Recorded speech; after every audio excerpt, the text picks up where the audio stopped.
गुलाब जे गुल खां वध सोणो मुंहिंजो यार आहे।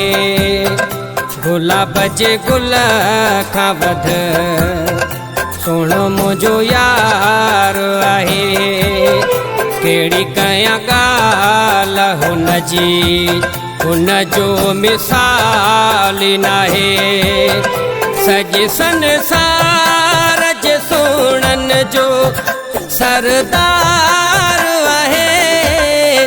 गुलाब जे गुल खां वध सोणो मुंहिंजो यार आहे। कहिड़ी कयां ॻाल्हि हुन जी हुन जो मिसाल नाहे।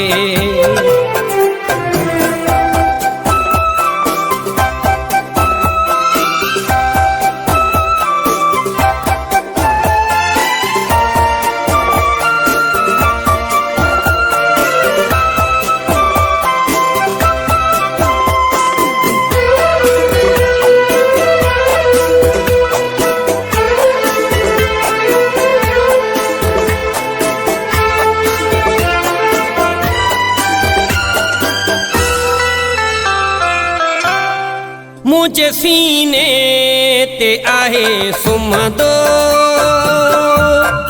खुश ॾाढो आजानी थींदो। गलड़ा मिलाए थो गलन सां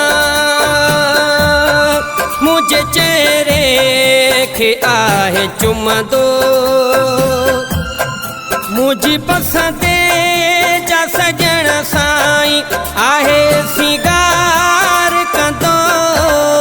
गुलाब जे गुल खां वध सोणो मुंहिंजो यार आहे।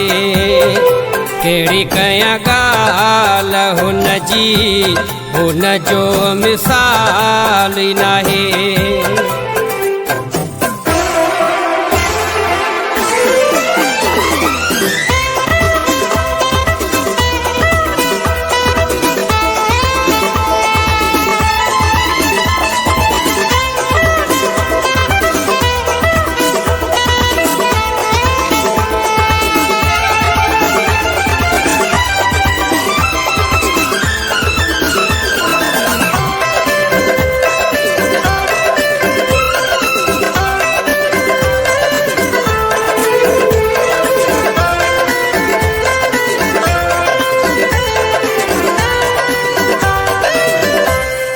चौधीअ जो चंद्र आतारन में मुझो जानी आहज़ारन में। खीर वटे में गुल तरे जियां मुझो जानी चिटो बरे इयां। मिलण ईंदो ॾिसण लाइ ईंदो संसार आहे।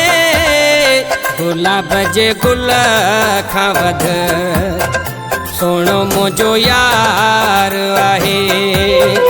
कहिड़ी कयां ॻाल्हि हुन जी हुन जो मिसाल नाहे।